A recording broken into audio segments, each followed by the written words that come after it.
여러분 반갑습니다. 오늘 여러분들하고 같이 나눌 강의의 내용은 목사와 성도의 어떤 아이덴티티, 어떤 정체성과 또 어떤 롤, 그의 역할에 대해서 여러분들하고 오늘 좀 정리를 하는 시간이 되었으면 좋겠습니다. 저는 꼬마 때부터 지금 이 순간까지 침례교회를 떠나본 적이 없고, 침례교회에서 자라서 침례신학대학을 가서 침례교 목사가 되어서 이렇게 목회를 하고 있습니다. 그래서 어쨌든 제가 여러분들에게 지금 전달하고자 하는 목사와 성도와의 어떤 관계에 대한 어떤 관점은 전형적인 우리 침례교회의 어떤 컬러가 담겨져 있다는 거 미리 말씀드리겠습니다. 먼저 성경에 목사라고 하는 단어는 몇 번 나올까요? 우리 집사님들, 장로님들 막 한번 찍어 보시죠. 성경에 목사라고 하는 단어가 몇 번 나오겠습니까? 한 번? 한 번 나와요. 한 번. 한 번 나오는데 에베소서 4장 11절에 나오죠. 거기에 보면 그가 어떤 사람은 사도로, 어떤 사람은 선지자로, 어떤 사람은 복음 전하는 자로, 어떤 사람은 목사와 교사로 삼으셨으니 이렇게 나와요.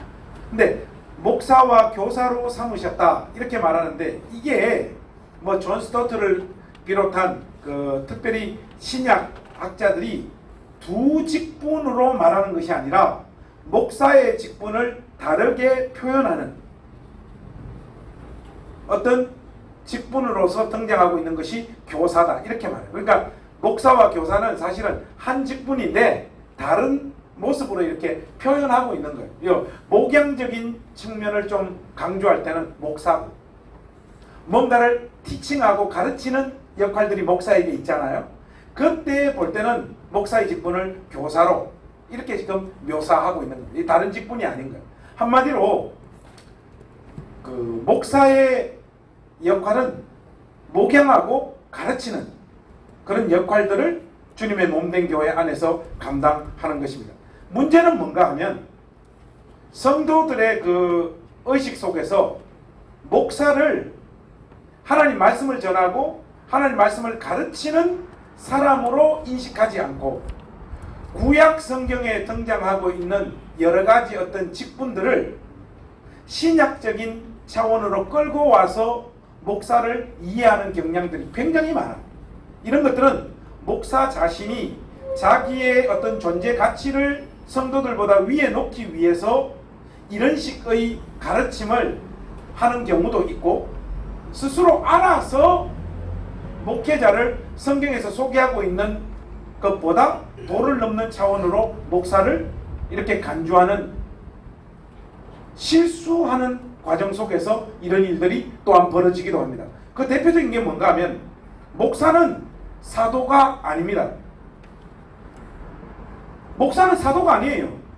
여러분, 사도라고 하는 것은 하나님께서 초대교회 당시 교회를 세우기 위하여 한시적으로 세워주셨던 직분입니다.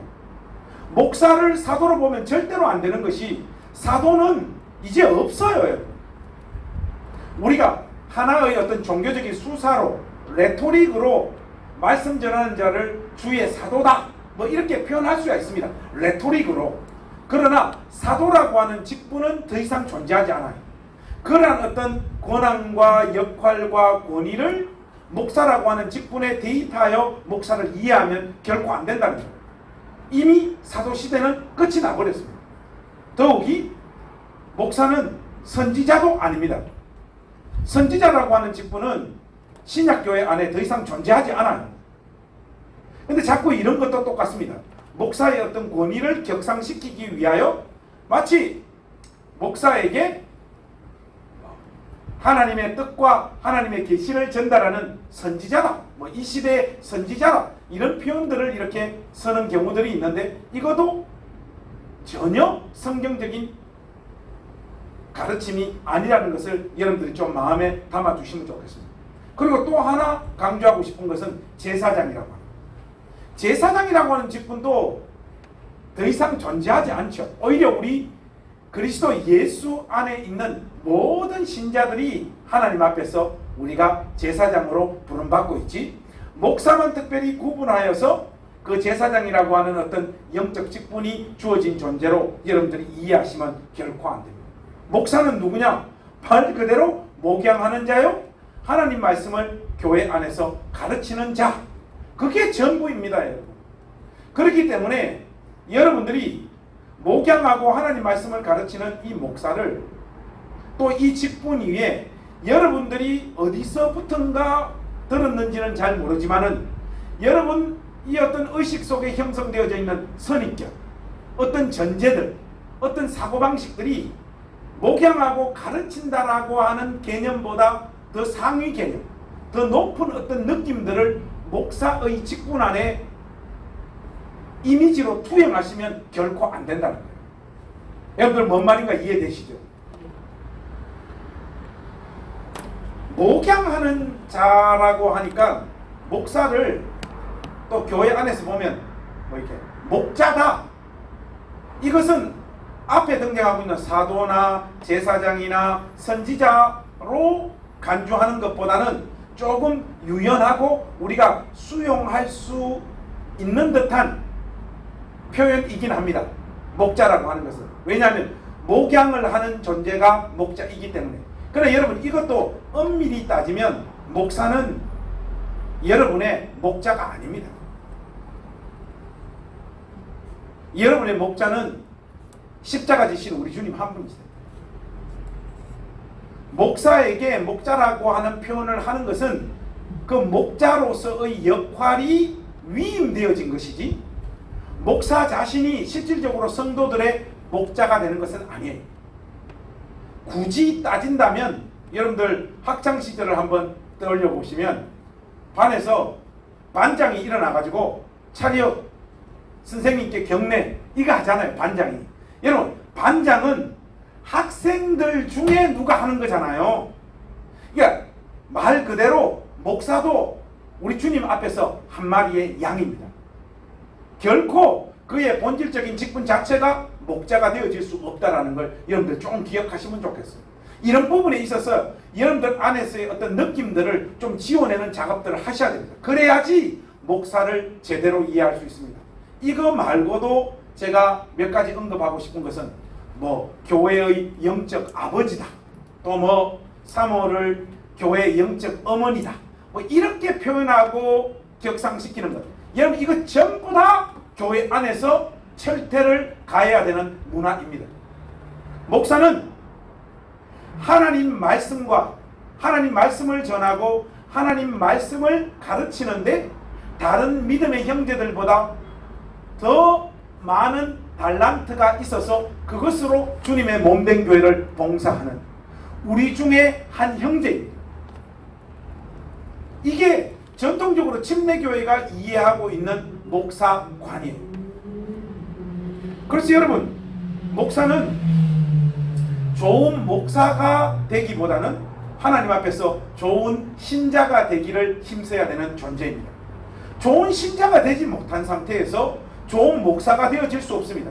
그것은 존재할 수도 없고 성립되어질 수도 없는 말이거니와, 이런 말들이 교회 안에서 성립되어진다라고 하는 것은 자꾸 목사를 회사의 어떤 회장이나 이 어떤 교회라고 하는 조직을 제법 잘 관리하고 운영하고 성장하고 부흥하고 발전시키는 어떤 회장이나 사장님 같은 CEO 같은 이미지를 목사에게 덧입히기 때문에 한 사람의 좋은 신자로서 하나님 앞에 그 목회자가 서 있기보다는 자꾸 목사라고 하는 그 직분 자체를 강조하는 거예요. 그래서 제가 우리 교인들 보고 큰 소리 좀 쳐놓은 게 하나 있어요. 그게 뭔가 하면, 나 죽거든. 첫째, 화장은 하지 마라. 왜냐면 나 뜨거워가지고 안 된다. 나는 그냥 땅에 묻어주면 좋겠다. 묻어고 비석을 세울 때 목사 김관성 여기에 잠들다. 내 묘석에는 절대로 이렇게 새기지 말고 신자 김관성 여기에 잠들다. 이렇게 새겨달라고. 우리 교회 식구들에게 신신당부를 했습니다. 한 사람의 신자입니다, 목사는. 그런데 말씀을 전하고 가르치는 은사가 그에게 주어져서 그것으로 주님께서 피로 값주고 사신 이 교회에 봉사하는 사람, 바로 그 사람이 목사입니다. 그러니까 자꾸 여러분 수직적인 어떤 관계에서 목사가 여러분의 영혼을 관리하고 여러분의 영혼을 돌보고 여러분 영혼을 챙길 수 있는 이런 인물이라고 하는 생각에서 빠져나와야 돼요. 목사는 하나님 말씀에 근거하여서 여러분들에게 하나님 말씀을 가르쳐주고 이게 옳은 길이라고, 이게 하나님의 기록되어진 말씀에서 우리를 인도하는 방향이라고 여러분들에게 목놓아 외치는 하나님이 세워놓은 강아지, 여러분들이 딴 길로 갈 때 그 길로 가면 안 된다라고 외치는 하나님의 스피커란 말이죠. 그냥 그 정도로서 여러분들이 목사를 이해해 주시면 좋겠습니다. 그래서 교회에서 보면 그런 경우가 있어요. 목사님한테 기도 부탁하러 오는 사람들 있잖아요. 여러분들도 가끔 하시죠. 그는 믿음의 한 형제에게 기도 제목을 부탁하는 것은 얼마든지 할 수 있어요. 그런데 자꾸 목사님한테 기도해달라고 하는 것은 왜 그런 겁니까? 왠지 목사 기도빨이 내 기도빨보다 좀 더 셀 것 같아요. 목사님이 새벽마다 기도하시면 왠지 하나님이 나의 어떤 기도의 제목에 더 잘 응답해 주실 것 같아요. 여러분, 이런 게 전부 다 미신이란 말입니다. 여러분, 하나님은 인간 기도 안 듣습니다. 그래서 우리가 예수 그리스도의 이름으로 기도하지 않습니까? 하나님 앞에 나아갈 수 있는 어떤 인간이 이 땅에 존재할 수 있습니까? 목사라고 하는 그 직분에서 근거한 어떤 기도가 기도의 응답을 이루어지는 요술방망이가 결코 아니에요. 예수 그리스도의 이름 안에 능력이 있는 겁니다. 그래서 우리가 주 예수 그리스도의 이름으로 하나님 앞에 기도하잖아요. 가장 교회 안에서 보잘것없고 초라한 어떤 성도의 기도, 또 그리고 그 교회를 목양하는 목사의 기도는 그 기도의 능력의 차이가 전혀 없습니다. 그렇기 때문에 우리 교인들이 저한테 와서 그래요. 집사님, 권사님, 왜 저한테 기도 제목 부탁하냐? 목사님이 기도해 주셔야 이 문제가 해결될 것 같아요. 근데 저의 경험으로 보면 아픈 사람 와서 내가 손 얹고 기도하면 더 아파. 사업을 위해서 기도해달라 하면 기도하면 보통 다 망하더라고. 내가 하면 저의 기도에, 목사의 기도에 능력이 있는 것이 결코 아닙니다. 하나님이 작정하시면 예수님 이름으로 기도하는 성도 그 누구의 기도 가운데로 역사할 수 있는 거예요. 그러니까 여러분, 우리 안에 형성되어져 있는 어떤 목사관이요, 굉장히 이게 뭔가 하면 성경에서는 인정하지 않는 굉장히 종교적이고 이상하게 유교적 권위주의에 입각한 어떤 이미지들로 자꾸 여러분들이 목사를 이해한단 말이죠. 이렇게 하다 보니까 목사에게 도를 넘는 권한과 권위를 부여하게 되어지고, 그러다 보니까 목사는 자기의 역할이 하나님 말씀을 철저하게 준비하고 공부하고 그렇게 해서 강단에 서서 신실하게 말씀을 전하고 가르치는 이 낙과 이 기쁨으로 사는 것이 아니라, 뭐 좀 좋게 표현하자면 교회를 부흥시켜가지고 그 안에서 자기의 영향력을 확대하고 성도들이 내가 말 한마디만 하면 이렇게 저렇게 순종하고 움직여지는 그 맛으로 목회하는, 어느 순간 자기도 모르게 변질되어 버리는 그 목사로 여러분들이 만들어 버린단 말이에요. 성경에서 말하고 있는 목사의 핵심적이고 가장 중요한 기능은 하나님 말씀을 통하여 성도들을 하나님 앞에서 온전히 세우는 일입니다. 이것 이외에 목사의 역할은 없다고 봐도 과언이 아니에요. 그러므로 앞에 서서 말을 조리 있게 하지 못한다든지 말을 논리적으로 하지 못한다든지 성도들의 마음에 하나님 말씀이 그 가슴과 귀에 잘 전달되어지지 못하는 사람이 계속해서 목양을 하는 것은 하나님의 뜻이 아니라고 봅니다. 저는 누군가가 신학교 간다고 할 때 항상 살펴보는 게 있어요. 다른 것들이야. 믿음이 좋으냐, 뭐 기도를 많이 하냐, 신실하냐. 여러분 이런 것들은 기본적인 거고요. 구체적으로 보자면 목사는 뭘 잘해야 되는가 하면 말을 조리 있게 잘해야 됩니다. 그래서 20세기 최고의 강의 설교자로 손꼽히는 마틴 로이드 존스도 그런 말을 했죠. 말을 조리 있게 제대로 하지 못하는 자는 하나님으로부터 하나님 말씀 전하는 그 자리로 부름받고 있는 자가 아니다. 이런 부분에 있어서 교회는 생각보다 엄격하게 소명자를 결정해서 신학교 보내는 문제를 결정해요. 우리는 지가 소명받았다 하면 그래 네 길을 축복한다. 이런 식의 흐름들이 교회 안에서 너무 많습니다. 그러다 보니까 소명이 누구로부터 오느냐 하면 하나님으로부터 와서 성도들의 동의를 통하여 소명이 주어지는, 이게 그러니까 내적 소명이라고 하는 것은 자기가 하나님으로부터 소명을 받았다는 거예요. 여러분 이 소명을 확인할 수 있는 자기 말고 다른 사람이 존재합니까? 안 합니까? 없습니다. 여러분. 그런데 목회자로 부름받는 사람은 내적 소명만 있어서는 안 됩니다. 반드시 외적 소명이 있어요. 이 외적 소명은 누가 확인하느냐? 함께 교회를 세우고 함께 주를 섬기는 성도들이 확인해 주는 거예요. 신학교 가는 사람들이 교회 안에서 내적 소명을 받았다고 했을 때 반드시 장로, 안수 집사님들, 권사님들, 집사님들 모여가지고 가장 중요한 공동의회를 결정을 해가지고 투표를 붙여야 됩니다. 아무나 신학교 보내면 안 되는 거예요. 근데 우리는 그동안 아무나 그냥 다 신학교를 보내버린 겁니다. 내적 소명 자기가 받았다라고 하는 사람. 근데 시간이 흐르고 보니까 그 중에 가짜들이 많잖아요. 날탱이들, 사기꾼들, 하나님 말씀을 제대로 전하지 못하는 자들이 많잖아요. 이런 부분에 있어서 성도들이 가져야 되는 어떤 역할이, 여러분의 중요한 역할들이 있는 겁니다. 여러분들이 목사의 직분과 관련해서 청중들이 가지는 가장 중요한 역할이 뭐냐? 여러분 우리 말씀 하나만 좀 볼까요? 어디로 가는가 하면 사도행전 17장으로 한번 가보십시다. 사도행전 17장 11절 말씀 한번 보십시오. 사도행전 17장 11절 말씀.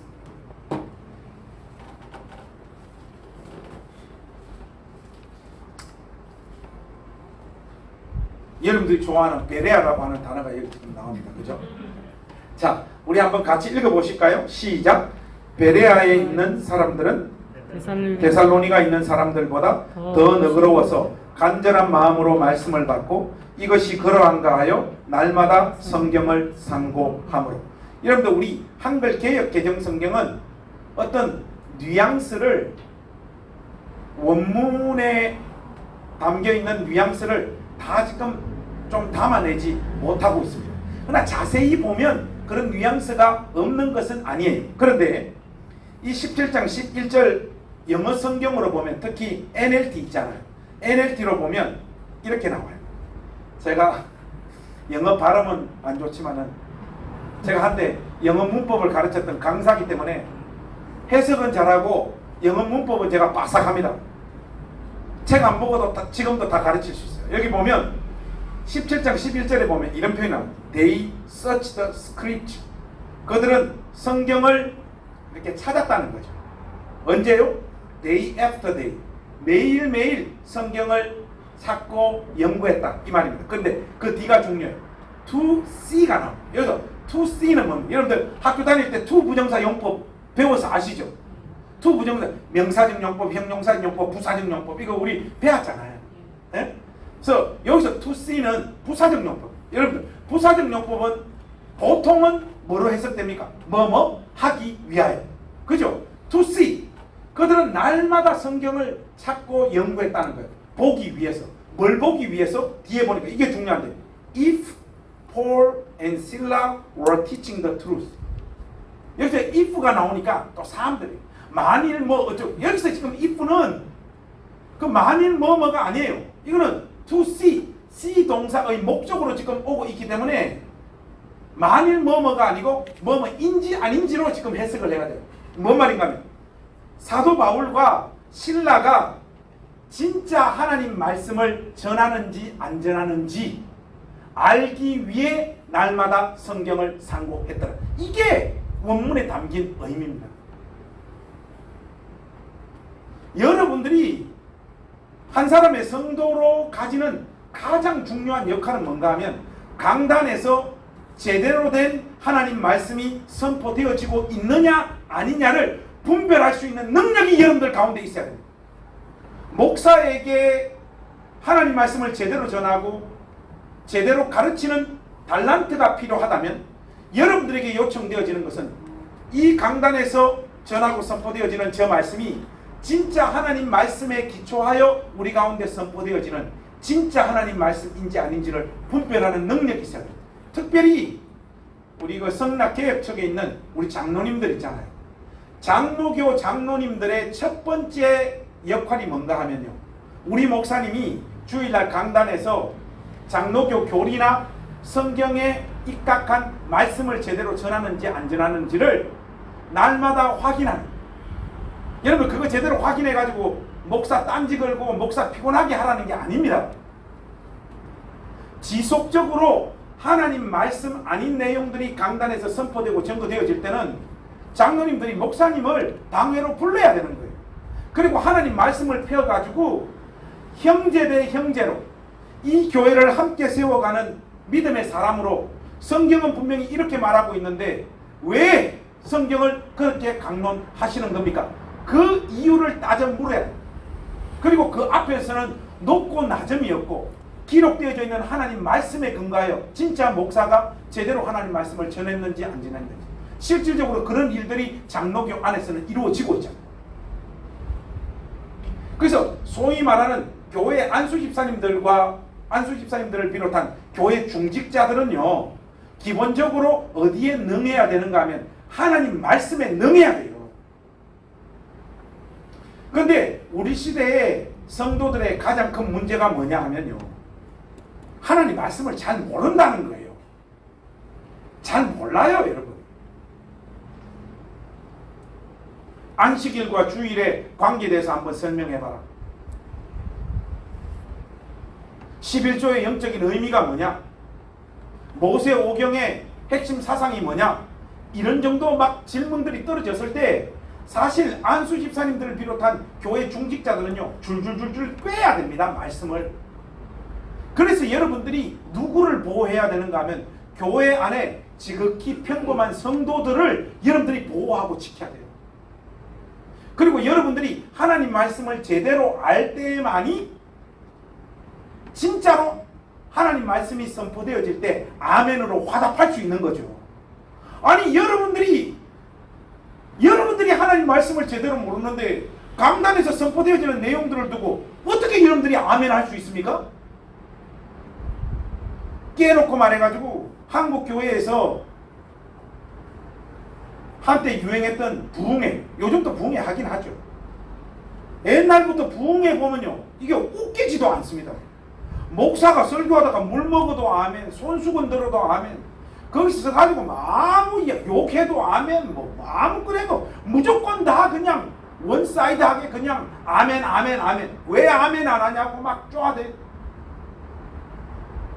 여러분 그게 목사의 권위를 존중하고 목사를 바로 목양하는데 여러분들이 돕는 게 결코 아니에요. 여러분들이 진짜 목사를 돕고 목사의 영혼을 소중하게 생각하고 그 직분을 존중하는 사람들이라면 여러분부터 먼저 하나님 말씀을 열심히 부지런히 성실하게 공부하는 사람들이 되십시오. 여러분 옛날처럼 신학 지식이 특정한 사람에게 독점화되어진 세대가 아니잖아요. 요즘은 구글 선생님이 계시잖아요. 구글에 때리니까 내가 신학교 때 배운 게 그 전부 다 나와 있어요. 거기다가 영어 좀 잘하시는 분들은 외국 영미권 웹사이트 좀 찾아보면요, 정말로 수준 높은 자료들이 지천에 깔려 있습니다. 신학교를 가야지 하나님 말씀을 제대로 배울 수 있고 바른 정통적인 종교개혁에 입각한 어떤 신앙 사상들을 배우고 익힐 수 있는 세대가 아니에요, 여러분.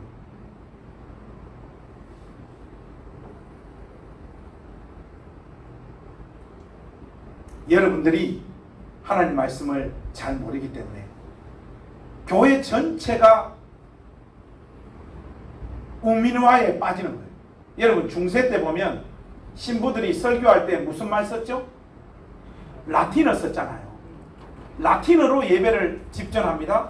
하니까 보통 민초들은 라틴어 알아들어요? 못 알아들어요? 못 알아들어요. 그거 왜 신부들이 라틴어로 설교하고 라틴어로 예배를 집전했겠습니까? 많은 분들이 가오 잡으려고 그런다 이렇게 이야기해요. 제가 볼 때는 그런 면이 없지 않았던 것 같아요. 자기들이 인텔리라는 거죠. 근데 그거보다 더 중요한 것은 뭔가 하면 성도들로 하여금 하나님 말씀을 제대로 살피지 못하게 하기 위해서. 그래서 여러분 루터가 제일 먼저 한 게 뭡니까? 자기 나라 말로 성경을 번역한 거잖아요. 이거보다 더 중요한 사건이 없는 거예요, 여러분. 그거 루터가 자기 나라 말로 성경을 번역한 것만큼 더 혁명적인 일이 뭐냐? 구글 선생님이 우리 옆에 와 있다. 사랑하는 우리 성락개혁 측 장로님, 우리 안수 집사님, 특별히 운영위원들, 중직자들 마음에 명심해 주십시오.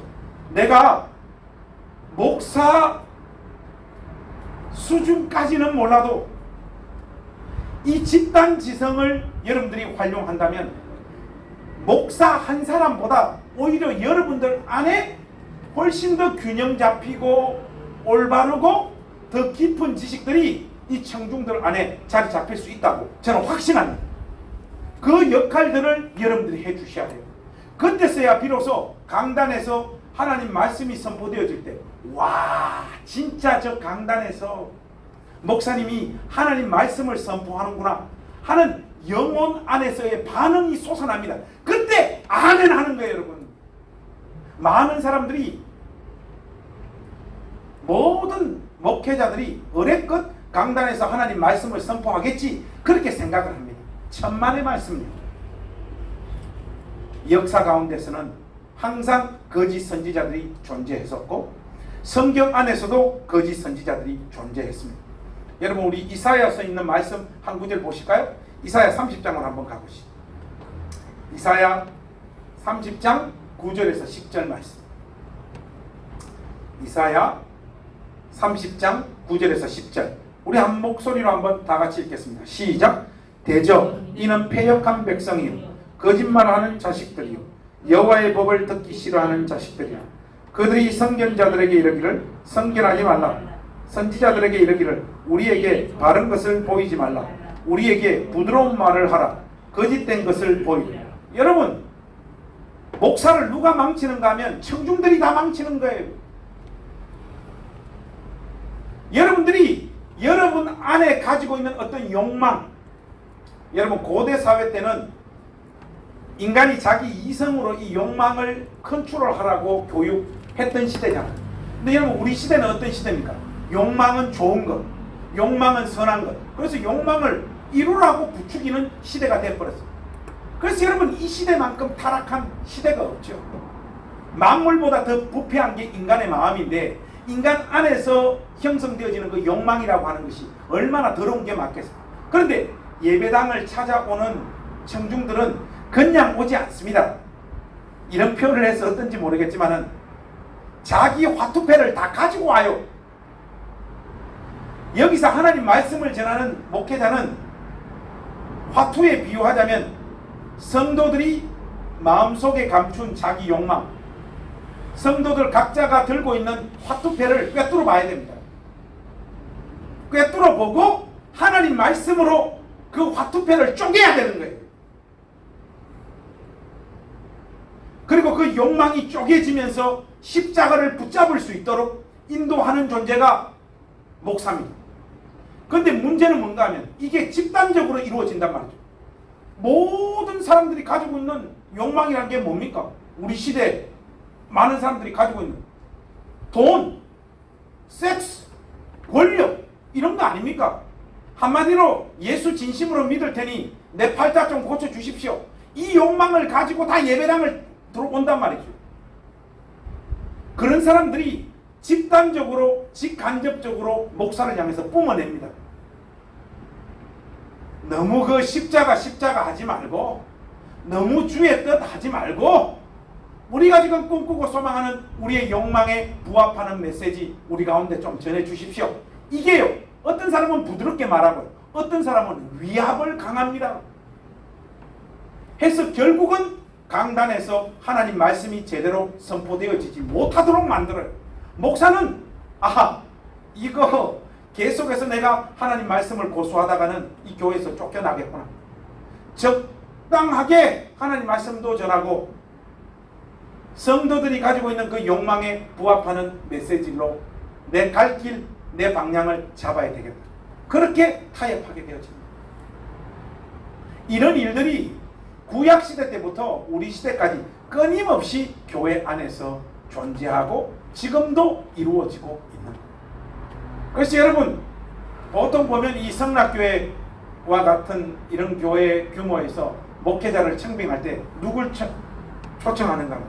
다 그러잖아요. 설교 잘하는 목사님 왔으면 좋겠다. 그 설교 잘한다는 말이 뭔가 하면 그가 하나님 말씀을 올바로 분별해서 우리에게 참된 진리를 선포하는 그런 목사님 오셨으면 좋겠다가 아니라 우리 마음의 기쁨이 되는, 내가 품은 생각과 욕망을 하나님 말씀으로 기가 막히게 정당화시켜주는 거예요. 그래서 교회에 오면 왠지 모르게 그냥 사이다가 팍팍 터지게 해주는, 거기다가 내가 몸담고 있는 이 교회도 성장하고 발전시킬 수 있는 뭔가 어떤 경영 능력도 탁월한 이런 사람이 왔으면 좋겠다. 대부분은 그런 사람을 안 칩니다. 어느새 시간이 흐르면 교회 안에는 그 강단에서 하나님 말씀이 선포되어지는 것이 아니라 좋은 경우에 인문학이 전달되어지고 나쁜 경우에 하나님의 뜻과 정반대되어지는, 인문학을 전하든 하나님의 뜻과 정반대되는 내용이 전하든 전혀 하나님 말씀 아닌 것들이 계속해서 선포되어지고 착하고 순진하고 큰 욕심이 없는 성도들은 우리 목사님이 우리 가운데 전해준 말씀이기 때문에 저게 하나님 말씀이겠지 하면서 그 내용을 가슴에 담습니다. 그리고 세월이 흘러요. 그것이 오늘날의 대형교회 현실이지 않습니까? 그래서 여러분, 그 말씀이 진리인 줄 알고 살다가 하나님 부르셔서 눈을 감았는데, 당연히 하나님께서 영원한 안식의 나라, 아들의 나라, 천성으로 나를 부르겠지 하고 눈 감았는데 눈 딱 떠보니까 여러분 발이 뜨거운 일들이 벌어지게 됩니다. 예배당 안에 예수 안 믿는 사람들이 수도 없이 많습니다. 예배당 안에 회심하지 않은 상황의 심령을 가진 사람들이 수도 없이 많단 말이에요. 예배당 안에 하나님 말씀이 아닌 내용을 하나님 말씀으로 착각하여 믿고 있는 사람들이 수도 없이 많단 말이에요. 여러분, 이 일들을 1차적으로 누가 종식시켜야 되느냐? 우리 중직자들이, 운영위원들이 종식시켜야 됩니다. 여러분들은 특별히 하나님 앞에서 하나님 말씀을 더 부지런히 살피고 이것이 진짜 하나님 말씀인가 아닌가를 날마다 살피고 공부하는 사람들이 되셔야 됩니다. 다른 분들보다 말씀을 분별하기 위하여 하나님 앞에 더 많은 기도를 하셔야 됩니다. 여러분들 안에 그런 일들이 벌어지지 않을 때 이 교회에 몸담고 있는 수많은 사람들이 잘못된 길로 갈 수 있고, 목사도 결국은 목사가 아니라 CEO로 살다가 그의 인생이 마무리되어지는 이런 비극적인 일들이 벌어질 수 있다는 것을 두렵고 떨리는 마음으로 여러분들 심장에 새겨 넣을 수 있기를 주님의 이름으로 부탁합니다. 그래서 여러분, 목사의 역할, 목사의 영광은 뭡니까? 하나님 말씀이 제대로 선포되어져서 예수 안 믿는 사람이 회심하고 예수님을 인격적으로 만나서 그 사람이 온전히 세워지는 그 모습이 목사의 영광이고 보람입니다. 그 낙으로 목회의 고달픔을 견디는 존재가 목사란 말이죠.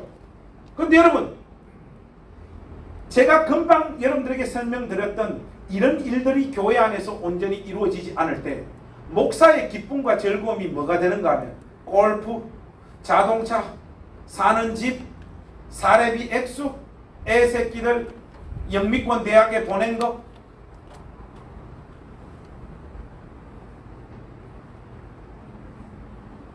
이런 것들로 자기의 영광과 기쁨을 삼게 되어집니다.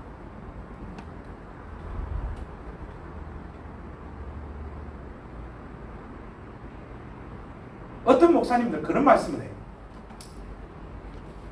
내가 목회한다고 고생해서 했기 때문에 하나님이 우리 자식들은 복 주신다는, 무슨 말도 안 되는 이야기를 하고 자빠졌습니까? 그런 말씀이 성경에 어디 있습니까, 여러분? 목사 고생했다고 하나님께서 목사 자녀 축복한다는 말이 어디 있어요? 결국은 목사 자녀들을 축복한다는 말이 가만히 들어보면 뭔 말인가 하면 목사인 내 아들이 미국 가서 유학하고 있더라, 그 말이더라고. 보면 그거 하나님이 축복해줘서 그렇습니까? 교회에서 교육비 대조가 그런 거잖아요. 그걸 하나님께서 허락하신 복이라고 누가 단정할 수 있습니까? 이런 말도, 저 말은 목사님 아들들은 또 여러분들 듣고 또 잘못 이해해가지고 나를 또 이상한 사람 만들지 마시고요. 목사 아들이 유학 가면 안 된다는 말이 아닙니다. 여러분들 뭔 말인가 이해되시죠? 네. 그런 일들을 인위적으로 만들어 놓고 그 하나님께서 복 주신 것이라고 그렇게 나팔을 불고 떠들 일이 아니라는 거죠. 여러분, 목사로 하여금 목사 고유의 역할을 감당하는 것으로 인생의 낙을 삼을 수 있도록 도와주십시오. 여러분들이 그 일을 하셔야 돼요. 그렇다고 너무 뭐 삼계탕도 안 먹고 쭈꾸미도 같이 안 먹고 그러지는 마시고. 사도 바울이요, 목회 서신이라고 할 수 있는 디모데전서에서 디모데에게 이렇게 권하잖아요. 마음이 부패하여지고 진리를 잃어버려. 이 목회 서신은 선배 목사님이 후배 목사한테 지금 하는 이야기예요. 마음이 부패하여지고 진리를 잃어버려 경건을 이익의 재료로 생각하는 자들의 다툼이 일어나는. 이 말이 뭔가 하면 목회직, 그 경건한 목회적 어떤 직분을 이익의 재료로 사용하는. 그래서 교회 안에서 다툼이 일어나는 일이 벌어진다. 디모데야, 너 조심해라. 네 마음 딴 데 팔면 안 된다는 거예요. 너의 마음과 눈과 시각은 주님께서 피로 값주고 산 교회, 즉 주님께서 부르신 이 성도들에게 절대로 너에게 허락되어진 경건의 직분으로 이익의 재료로 삼지 말라. 우리 주님께서 사도 바울을 통하여 디모데를 그렇게 권면하고 있습니다. 이런 일이 얼마나 많습니까? 목회직이 이익의 재료가 되어버리는 일이 얼마나 많냐고요.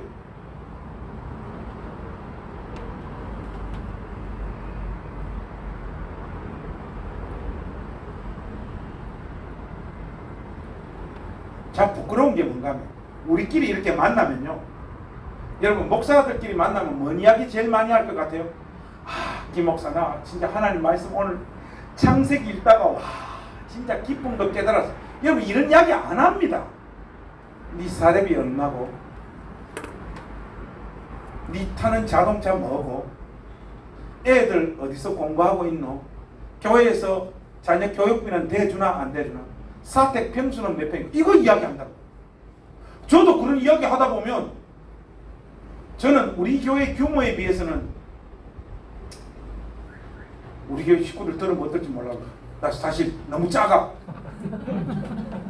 그러면 다른 데 가서 이야기하다 보면 기가 죽어요. 그럼 집에 와가지고 이렇게 옵니다. 와가지고 여보 나 오늘 뭐 친구들 누구누구 만났는데 가들은 다 일타 사는 게 왜 이런가 모르겠다. 우리 교회 식구들은 내한테 왜 이렇게 관심 안 가지는지 모르겠다. 우리 집 사람이 그러더라고.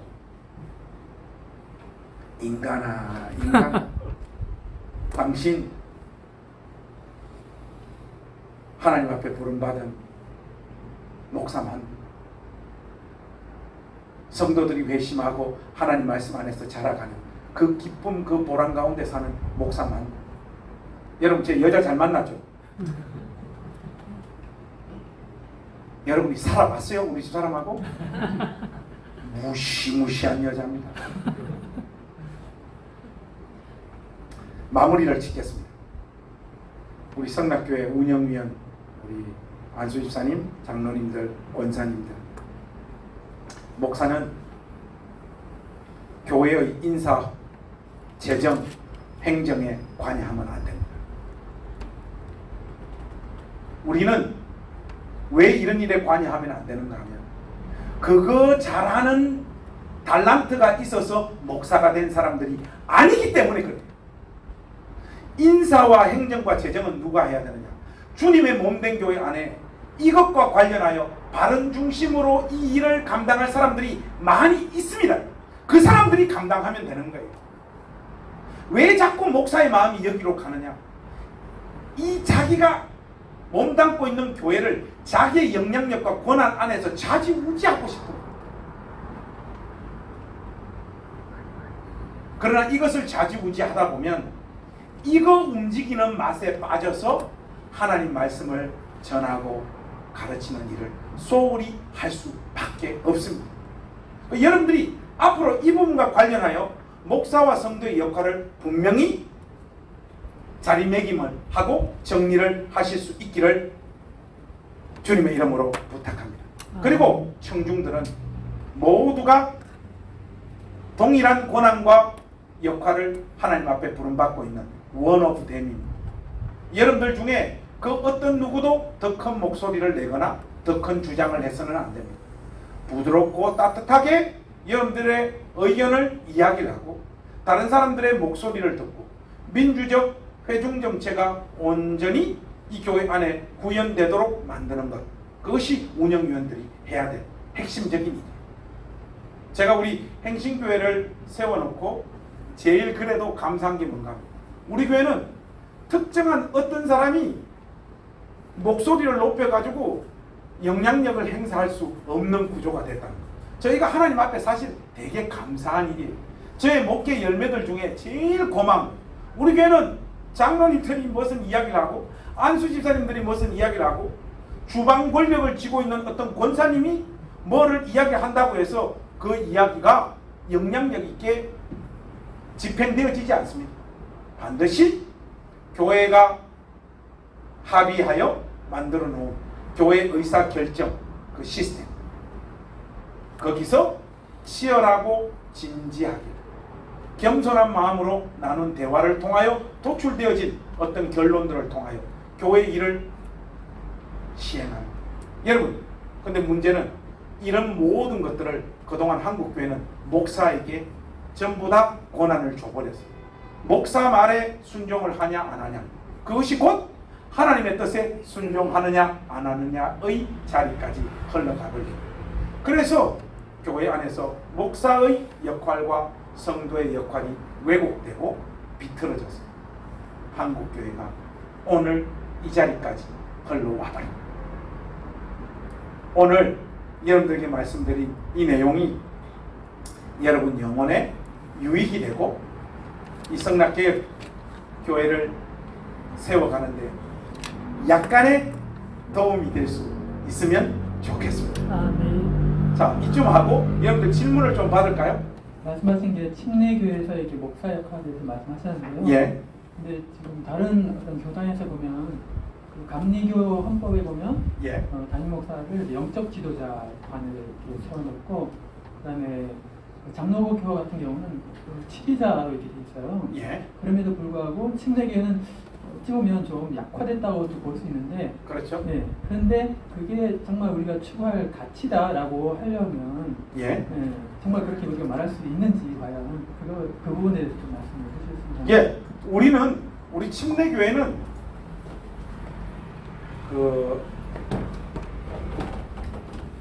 우리가 장로교회와 감리교회와 구별되어지는 우리 침례교회의 고유한 특징은 뭔가 하면 그들처럼 통일된 어떤 신학적인 의견을 일사불란하게 교회 안에서 가지지 않는다는 것. 그리고 신자 각 사람의 양심을 존중하는 것.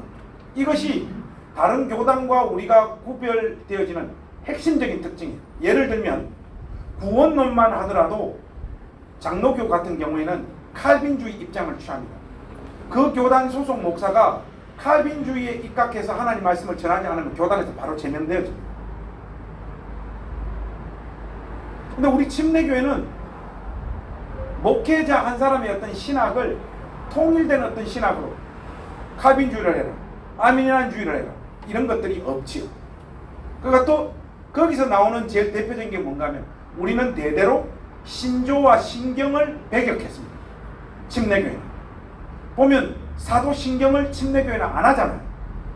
그리고 또 장로교에서 강조하는 웨스트민스터 신앙 고백서 뭐 이런 것들이 침례교회는 없지 않습니까?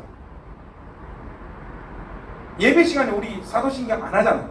하는 침례교회도 요즘 좀 생기는데 그거는 사쿠라입니다.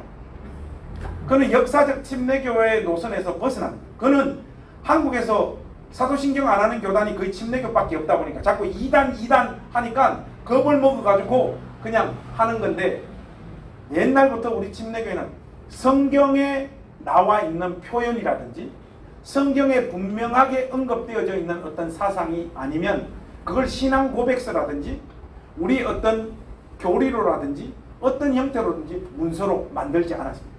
그래서 감리교회에서 목사를 영적 지도자다, 또 장로교에서 치리자다 이렇게 표현을 한다면 침례교회는 그런 것들을 공통적으로 만들어서 목사라고 하는 존재가 이런 존재다 그렇게 말하는 것은 그건 침례교회가 아닙니다. 침례교회에서 말하는 목사는 오늘 제가 여러분들에게 말씀드린 그게 전부 다입니다. 말 그대로 목사와 교사로서의 어떤 직분이 목사라고 하는 직분 안에 통합되어져 있는 겁니다. 그래서 여러분들이 이 교회가 침례교회잖아요. 어쨌든 침례교회에서 뭐 어떻게 하다가 제가 여러분들을 죄송합니다.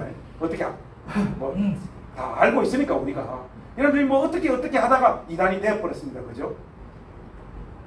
근데 여러분들이 거기를 가기 전에 우리 기독교 한국 침례회 같이 몸을 닦고 있었던 형제 자매들이었잖아요. 우리가. 그리고 침례교회에서 김기동 목사가 가지고 있는 어떤 신학적인 문제들 때문에 이단이 되었다 하더라도 이 교회 안에는 침례교 전통과 침례교 컬러가 많이 남아져 있다라고 생각을 합니다. 근데 제가 객관적으로 솔직하게 이야기하자면 여러분들은 침례교의 목사상에서 많이 벗어난 목사를 여러분들의 목사로 삼으신 겁니다. 그게 누구의 잘못이냐? 이걸 따졌을 때 여러분들의 잘못이 전혀 없다. 그렇게 말씀드리고 싶지 않습니다. 여러분들이 깨어나셔야 됩니다. 깨어나셔서 오늘 제가 땀을 흘리며 여러분들에게 말씀드린 목사와 성도의 바른 이해를 가지시고 그것이 실질적으로 이 교회 안에 구현되어질 수 있는 방향으로 성락개혁교회를 이끌어가 주시기를 부탁드립니다. 한 이 정도로 말씀드릴게요. 예. 예. 사실 우리 교회 공동체에서 보면 예. 사실 그 이상적인 방향을 이루어가는 과정에서 마주하는 여러 좀 치우친 상황들 있잖아요. 예를 들면은 공동체 구성원들이 어떤 과거의 어떤 그 방식에 익숙해져서 오히려 어떤 이제 모여서 의견을 내자라고 할 때 아이디어나 어떤 지성이 이렇게 보이지 못하는 경우, 어떤 그 익숙하지 않아서 또는 그 반대로 너무 어떤 그런 주체성이 너무 강해서 다른 사람 너무 배척하고 이렇게 자기주장만 강하게 가면 치우친 부분들이 있을 때 어떻게 하면 그러니까 어떠한 작은 시도가 좀 그런 부분들을 우리가 다듬어가는 데 도움이 될 수 있을까? 예. 팁들을 경험하신 것 중에서 뭔가 있다면 알려주시겠습니까? 예. 보면 팁을 달라고 하시는데 저한테 무슨 팁이 있겠습니까? 근데 교회가 있지 않습니까? 금방 제가 말씀드린 이 이상적인 어떤 방향으로 가는 데 있어서는 분명히 여기에 대해서 저항하는 사람들이 나옵니다. 그게 아니야. 목사님은 사도야, 영적인 아버지야, 뭐 그리고 또 목사님한테는 뭐 이런 권한도 줘야 되고 저런 권한도 줘야 되고 이런 분들이 분명히 계세요. 그러니까 알고 보면 유교적 권위주의에서 입각한 목사 상이고 목사에 대한 이해지 성경적인 게 아닌데, 그러면 이분들을 어떻게 설득할 것인가? 여러분 가만 한번 생각해 보십시오. 우리가 전도하지 않습니까? 그죠? 안 믿는 사람들에게 예수님 전해서 예수님 믿도록 우리가 전도합니다. 그런데 여러분은 어떻게 합니까? 참 보면 온갖 알랑방구 다 껴야 되잖아요. 낮아지고 또 그 한 사람 설득하려고 여러분 우리가 자존심 상하는 일들이 얼마나 많아요. 여러분 우리 형제님이 아주 좋은 질문을 하신 거예요. 여러분들이 좋은 따뜻한 인격의 소유자가 되지 않으면요, 이런 이상적인 주장은요 구호에서 끝날 가능성이 많아요. 그리고 이것을 집행하다 보면 반드시 큰 싸움 나서 이 성락개혁교회도 쪼개질 가능성이 많다고 봅니다. 여러분들이 기도하면서 정말로 낮은, 정말로 겸손한, 누군가 여러분들이 볼 때 정말로 여러분들하고 대화하고 싶은 그런 사람이에요. 여러분 교회에서 누가 제일 믿음 좋은 사람입니까? 한번 보면 또 만나고 싶은 사람. 그게 최고 믿음의 경지입니다. 자, 우리 옆에 앉은 분들에게 서로 한번 물어보세요. 지금 집사님 나 한 번 보면 또 보고 싶나? 그렇게 한번 물어보세요. 한번 물어보세요. 언제? 나는 보고 싶지 않다. 여러분 교회 안에 꼴 보기 싫은 인간들 있잖아요. 저도 지금 우리 교회 목 조르고 싶은 사람 지금 한 3명 있는데 왜 없습니까? 솔직히 있지. 네. 근데 여러분들이 교회 안에서 그런 존재가 돼버리면요, 여러분들이 이상적으로 외치는 이 목사와 성도의 바른 관계요 절대 이룰 수 없어요. 이루면 또 뭐 할 겁니까? 그 형제가 금방 질문했듯이 말 그대로 이것이 또 하나의 어떤 카르텔이 돼가지고 우리 식대로 안 하면 다 나가. 여러분 안에 품어낼 수 있는 사람들이 많도록 하십시오. 우리 교회는 목회자들이 출퇴근 시간이 따로 없어요. 알아서 해라. 사역자들이 담임 목사 지시받아가 사역할 정도면 그 사역 내려놔야죠. 너희들에게 맡은 거 하나님 앞에 기도하면서 너희들이 알아서 하고, 출근도 알아서 하고, 사역도 알아서 하라. 이러니까 어떤 일이 벌어지는가? 나보다 더 늦게 기어나오네. 처음에는 뭐 내가 그렇게 말했으니까 뭐 괜찮아. 아니 계속 그러니까 저 마음에서 막 부글부글 막 끓어오르는 거예요. 요거 있잖아요. 요거 요런 마음들 있잖아요. 막 요거 여러분 내려놓을 수 있어야 된다. 특히 앞장서서 일하시는 분들 웃으십시오. 그리고 품어내십시오. 우리 그 사역자들이 우리 교회가 지금 5명인가 6명인가 저를 참 많이 좋아해요. 제가 우리 부사역자들한테 인기가 좋습니다. 그거 왜 그런가 하니까, 이런데 예를 들어가 뭐 강의하러 오면 돈 주잖아요. 이번에도 줍니까?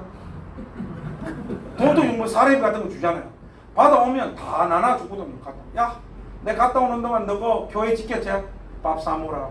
사모님 임신했으니까 삼계탕 사줘라. 서점에 데려가가 책 사줘. 다 나누고, 내 뜻대로 내 마음대로 안 되더라도 그래, 우리 자유롭게 하기로 했으니까 서로 그거 지키자. 넉넉하게 사람을 품어내니 하니까 어떤 일이 벌어지는가? 이런 사랑의 관계에서 있잖아요. 알아서 자원하는 마음으로 주님의 몸된 교회를 더 뜨겁게 섬기는 일들이 벌어지더라고요. 사람들에게 올바른 지식을요 집어넣고 강압한다고 그 사람들 쪼개지고 생각 바꾸는 거 아니에요. 그 사람들도 이런 강의 들으면 이 강의가 맞다는 거 압니다. 아는데 이상하게 그렇게 하고 싶지는 않는 거예요. 여기서 어쩌면 그 사람들이 반대하는 것이 이 가르침에 반대하는 게 아니라 여러분이 꼴보기 싫어서. 여러분 지금 이 교회 안에 보면 바른 방향으로 가는 데 있어서 왠지 모르게 좀 다른 의견을 가지신 분들 있잖아요. 그분 한 분 설득하는 일에 여러분들이 실패하신다 그러면 여러분 앞장서실 자격이 없습니다. 밥 먹자고 전화하십시오. 사랑을 나누시고 그분의 이야기들을 진심 어린 마음으로 낮은 자리에서 들으십시오. 가르치려고 하지 마시고 끝까지 한번 품어보세요. 그래서 이 새롭게 되어지기 위해서 나온 성락개혁교회가, 여러분 대한민국 대형교회 때문에 한국교회 전체가 욕먹잖아요. 정말 이 교회를 통해 가지고 세상에 교회 규모가 저 정도 되는데 진짜 교회 안에서 저런 문화를 만들어내고 저런 역사를 만들어내는 대형교회도 있구나. 이것을 저는 여러분들이 해내 주시기를 정말 너무나 간절히 바라고 소망합니다. 그 주인공들이 좀 되어 주시기를 부탁드려요. 제가 우리 형제님의 질문에 구체적인 어떤 팁보다는 이런 원리적인 이야기를 할 수밖에 없다는 그 말씀 좀 드리고 싶습니다. 두 번째 질문 하나만 더 받을게요. 혹시 질문 더 해주실 분 계십니까? 온라인으로 질문이었습니다. 예예. 온라인으로 한번 읽어드릴게요. 예. 들어 올라왔죠. 일단 뭐 다른 거는 되게 좋았다고 내 탓이오 하신 분도 계십니다. 우리 성도님들이 신앙생활 잘못했기 때문에 우리 교회 이랬다고 인정하신 분도 계시는데요. 예. 저희가 더 잘해야겠죠. 어떤 분이 이런 질문이요. 우리 교회는 해마다 지역예배당 인사 배치를 해왔는데 그 정권을 담임 목사가 해왔습니다. 예. 침례교회 교역자 인사 배치의 과정과 결정, 실행은 누가 어디서 어떻게 해야 하는지 옳은지 거기에 대해서 좀 답답합니다. 여러분 그런 것들을 결정하기 위해서는 전체 회의가 열려질 때 처음부터 만들어지기는 어렵다고 보고요. 만약에 우리 행신교회 실정에서 말씀드린다면 소위원회에서 안을 만들고 장로님들하고 그 안수 집사님들 운영위원들이 모여가지고 안을 잡은 다음에 그 최종적인 도장 찍는 것, 최종적인 결정은 반드시 18세 이상 침례받은 모든 성도들이 모인 자리에서 그 모든 사람들이 결정해야 되는 문제이고, 목사는 거기에 관여할 어떤 성경적인 근거도 없다라는 것을 말씀드리고 싶습니다. 어서는 감사한다고 박수 한번 부탁드리겠습니다. 네.